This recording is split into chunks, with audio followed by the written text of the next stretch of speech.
Okay, morning, welcome all. We're going to be discussing today about Fintech. I don't know if anyone knows who invented Fintech, but actually it was the Sumerians, 3,200 before Christ. These guys invented finance and they invented writing, the most important technology we've ever learned. And since then, you always saw this liaison between finance and technology and invention. But this ecosystem is exploiting since the 1980s as the volume of data we have available has increased and the ability to process this data has also increased. And this has allowed plenty of new business models to develop, especially after the financial crisis when trust in traditional banks came down. From an educational point of view, this has also opened plenty of questions. Today, for instance, Masters in Finance students are forced to learn how to program in Python, and they have fintech specialties, or even at the MBA level, we have now a tech MBA with a specialization in digital finance. So always you see this disruption in technology with disruption in education.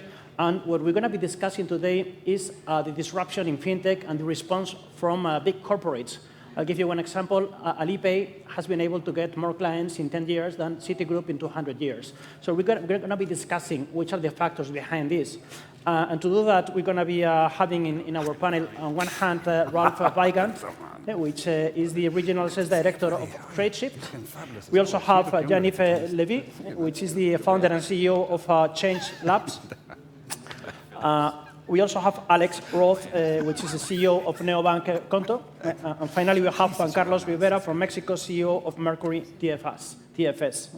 I'll start with Ralph, asking you, which do you think are the most disruptive technologies that are really impacting in terms of the fintech microspace? Thanks a lot, Ignacio, for the introduction. First of all, I think digital disruption has become standard. And it is transforming our lives, our personal lives, as well as businesses, global economy, and also the financial ecosystem, which is what we are discussing today. And of course, all the new technologies around mobile, Internet of Things, and all of that has dramatically changed, and also the pace of change of this whole industry. And I think following the examples of the, I don't know if we can call it platformization, has changed the overall ecosystem. And platformization, we're used to that around companies such as Uber and Airbnb. Everybody's using it more in the B2C space. Of course, companies in the finance sector like Fintonic here in Spain, but also this is moving now to the B2B world. You know, companies like Conto, Revolut, and companies like that are changing the way of working. I think this platformization is really attracting innovation because a lot of new players suddenly have the opportunity to reach out to a large population, B2C as well as B2B, and completely changes the world, if you like. So, you know, the digital disruption has come, and it will stay here, and it will change the world much more significantly going forward. Thank you, Ralph. Going to Jennifer, can you let me know, your company is linked to financial health, and you believe that this financial health is the future of retail banking. Can you elaborate on this thesis? Yes, I think that financial health is going to be the new business for banks, for traditional banks. They understand that just being a bank and keeping deposits and serving loans is not going to make it in the new world where, you know, neobanks are popping up all over the world and are being very competitive, seeing exponential growth. The traditional banks that we're speaking to have very strong concerns around attrition, especially when it comes to millennials, especially more when it comes to new customers, and they understand that they need to shift their ship in a direction where they put the customer's financial health in the center of their attention.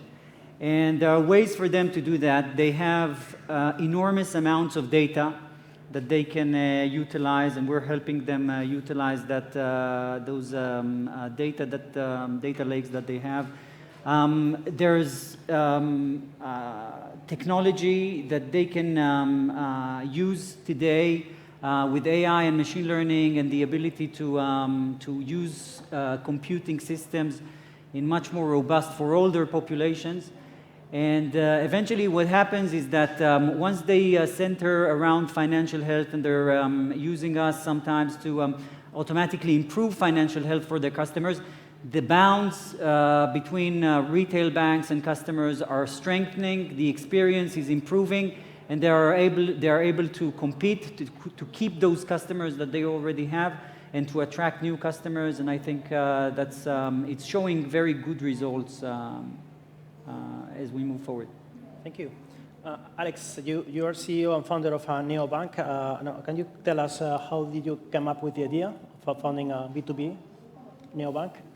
Yeah, well, I think quite simply, we started a first company with my co-founder 6 years ago. And as any entrepreneur starting a company, we had to open a bank account to manage our finances, pay our employees, pay our suppliers, etc. Do our bookkeeping and accounting every month or every quarter. And it was a big pain. And at every step of the way, it was a pain. So opening the account was a pain. Paying our clients was a pain. Paying our suppliers was a pain. Doing our bookkeeping was a pain. Understanding how much we were paying for our bank was a pain. Getting in touch with our bank relationship manager was a pain. And so that was the company that we did before, Conto. And that company was acquired in 2015, 2016. And so we sat down with my co-founder and we said, okay, we were happy working together and founding a company together, so let's do it again. And the idea that instantly came to our mind was, okay, let's fix what we've seen was very broken. And so that's how we started Conto. And we're trying our best every day to make small businesses' lives easier with a smooth, easy, agile banking service. And so that's how the idea came, basically. The need. Okay, Juan Carlos, let us know your opinion. We're discussing about the fintech disruption and the response from corporates. Do you think that both can coexist? Well, thank you first, Ignacio, and good morning. Yes, of course, this is something that is happening at the same time. First, of course, every SMEs or corporate needs to automate their process and digitalize them. But also at the same time, they need the help for fintechs. So in both sides, in both ways, these entities are trying to digitalize in the best possible way. Of course, it's a matter of cost, it's a matter of security, it's a matter of compliance. So it taking the best of every part of this equation. Mm-hmm. Okay. Going back to Ralph, based on your experience, how advanced do you think that large corporates are in the process of digitalization in order to face this new wave of fintechs? Yes, so first of all, I think what we see is that many large enterprises still, unfortunately, work very paper-based and with lots of manual processes and many steps before they come to an approval of a process or that the process can flow automatically. And the new technology around on-demand cloud computing has changed it significantly. Again, platforms where you can have companies that on these platforms can provide applications that is almost plug and play. We are used to that in our private life. So your mobile phones, everybody, if we would ask in here, the people, the kind of apps that they have on their mobile phone, and I'm quite sure that there's not two people who have the same apps on their mobile phone, while in the B2B world that is completely different, because in the B2C world, if you don't like an app, you just delete it and you put a new one, which is just what you like. But we are used to these on-premise large software systems that take you years and a lot of money to implement, and this is changing because of this on-demand and the platform system, which means companies can really react much quicker to market needs, which of course will leverage them in the market. They will become more competitive versus their competitors, which is a good thing, of course, at the end of the day. But of course, they need to adapt these kind of solutions and working with these platforms, being open and really implement those. And we are helping companies in that perspective, automating the process, being able to transact automatically, automate the processes, and also interact and collaborate and share the information between them. So this is important for the process automation at the end of the day. Thank you.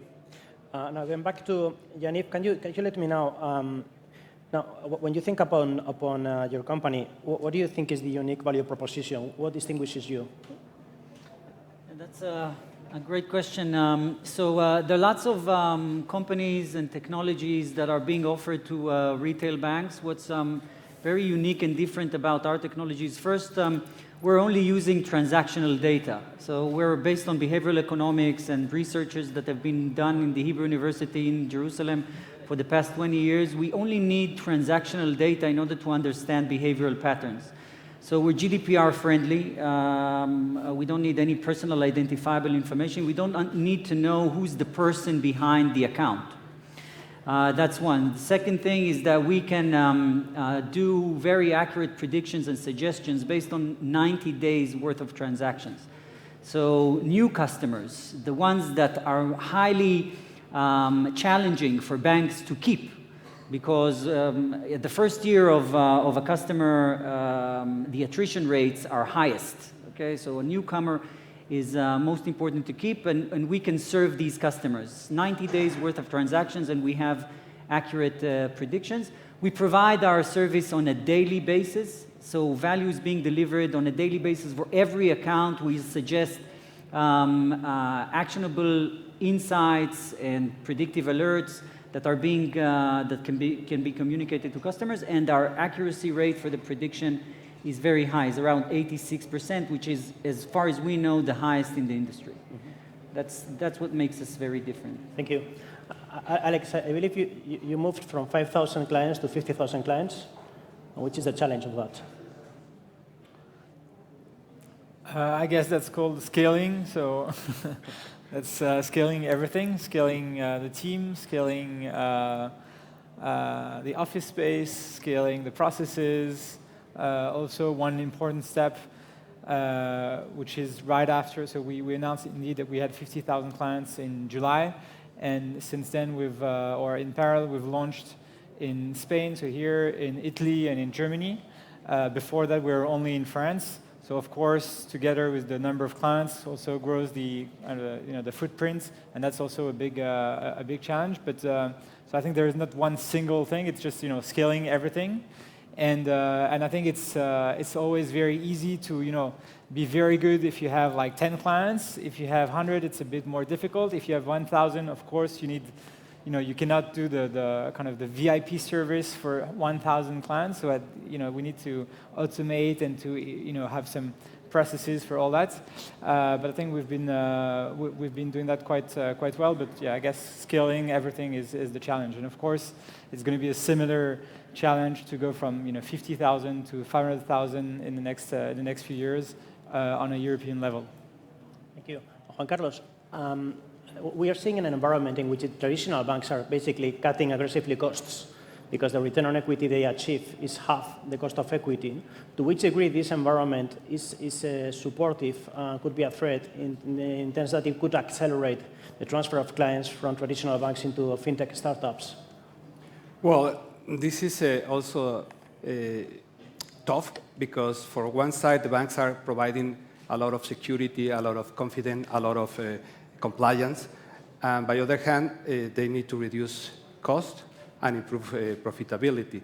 So that's why we provide software for them in trade finance it's an example, in order for them to get more customers, provide automation, artificial intelligence, in order to reduce all these costs and do automatic process instead of, in some banks, you can be surprised that they are using manual process, even in the United States for telex. So has been said that, by the other hand, the cost is a point for the companies. The companies need to reduce all what they are paying, so they are looking for, in the case of funds transfers, fintechs that provide this immediately and with less cost. So it's a challenge for both sides, one for the fintechs to increase security and compliance, and for the banks to reduce costs and to get better prices for the corporates and customers. So it's a challenge for both parties. Thank you. Going back to Ralph, let us know the company you're working in, Redshift, which is the value proposition it brings? You're in the middle of the ecosystem between banks, fintechs, which is your learning tool out of being in the middle of everywhere, and which is the unique proposition you bring to the market? Yes.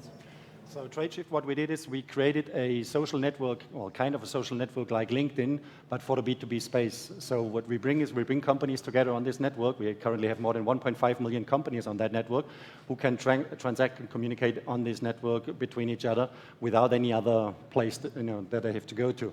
And in addition to that, what we do is we provide a platform, which is what we mentioned on the platformization. And on this platform, what we really do is we bring together the customers, so large enterprises. We bring together the suppliers. There are many thousands or hundreds of thousands of suppliers between large, small, and medium companies, and also the banks or other financial institutions. And we bring them together all on one same place where they can transact and provide, with regards to financial services in this ecosystem, can provide financial services. So for example, we are mainly working in the area of trade finance together with large banks. For example, Banco Santander here in Spain is a partner and an investor in the capital of Tradeshift. And what we do is really then we are in this one platform. Depending on the program that you're in, you can offer to your supplier supply chain finance, so confirming in Spain, or you can do dynamic discounting, or you can do factoring, the traditional factoring through different funders. And all of this is done on one same place, which means it's very easy to use.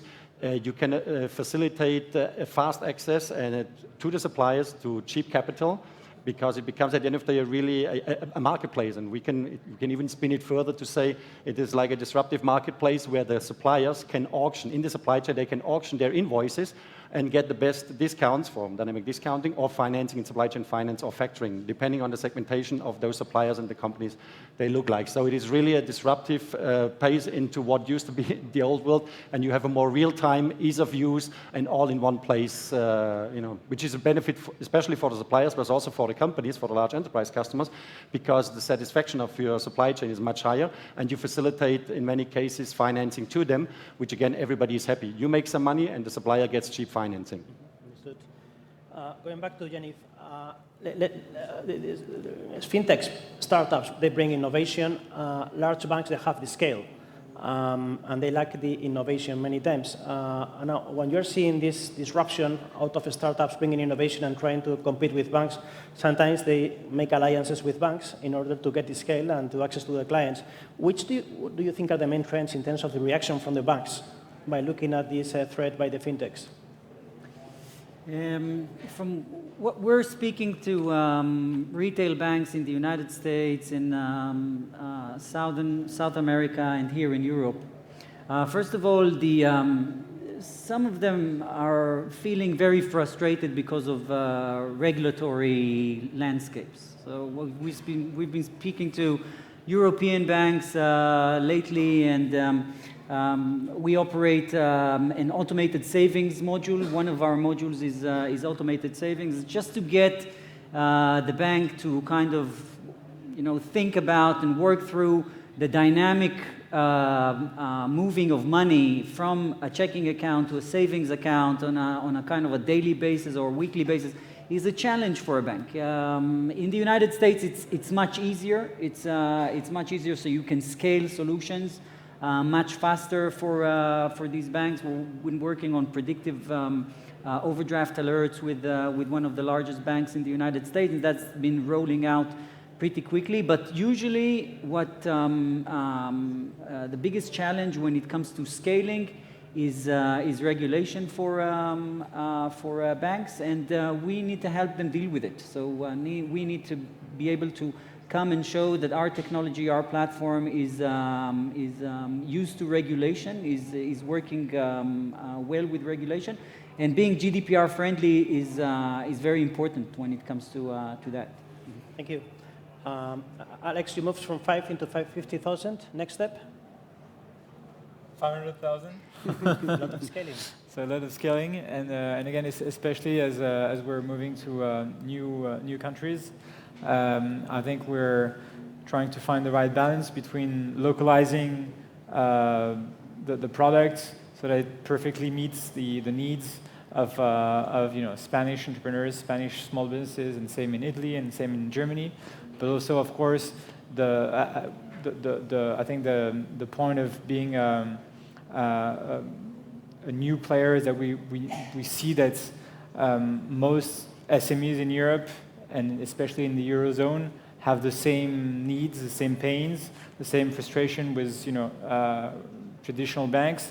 So 80 or 90% of the product is the same, but we still probably need the 10, 20% of adjustments and localization to be a really great value proposition. So that's, I think, the challenge for the next few months, I would say. And then it's really, again, scaling across Europe.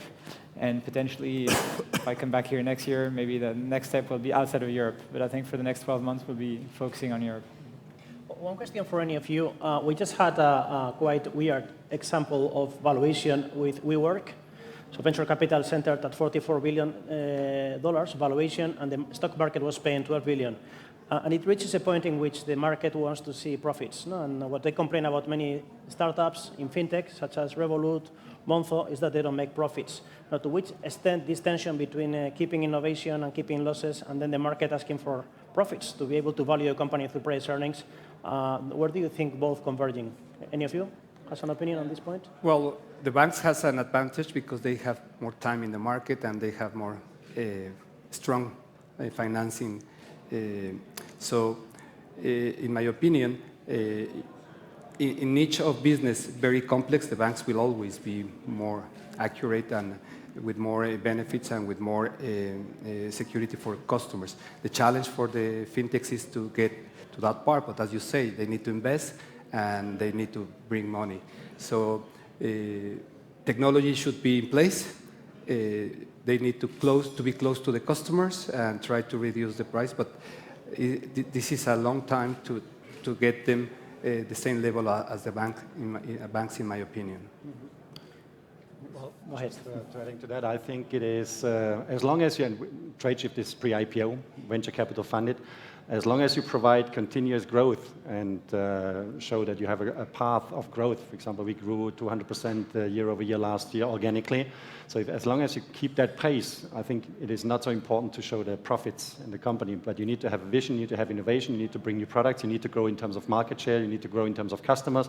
And as long as you provide that, I think you have a good path before you have to come to the conclusion of presenting profits. Okay. And another open question.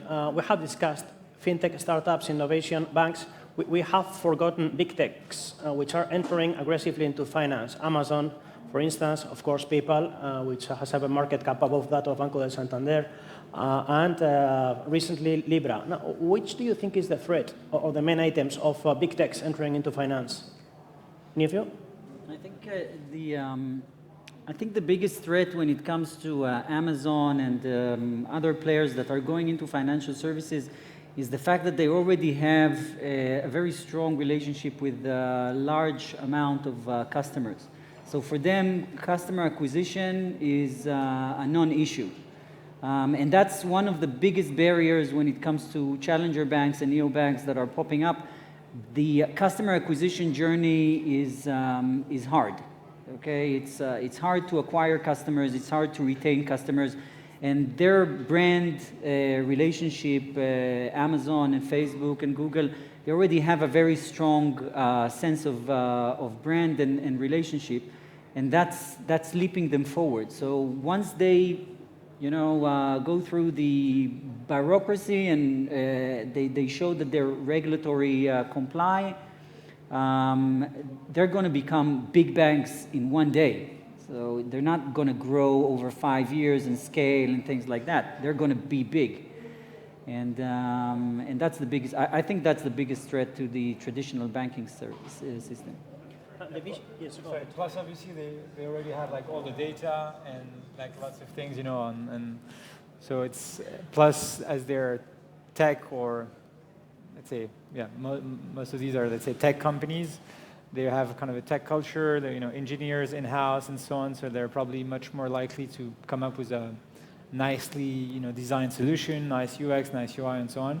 But then probably it's also like the flip side of that is that if they do too much, like too many services at once, maybe that there's, more likelihood that the regulator at some point will say they're too big. We need to, split those companies and have like whatever Google Bank, separated from Google Search, separated from Android or whatever. And I think the more services, the more they spread, the riskier it becomes for them to at some point have that end. Last very quick question with a quick answer. Banks are generating 5% return on equity. Cost of equity is 10. So the only solution for them is to merge and to reduce capacity. And the European Central Bank says, I'm not worried if there is only a few banks left, because then fintech will be there to compete against banks. Do you agree?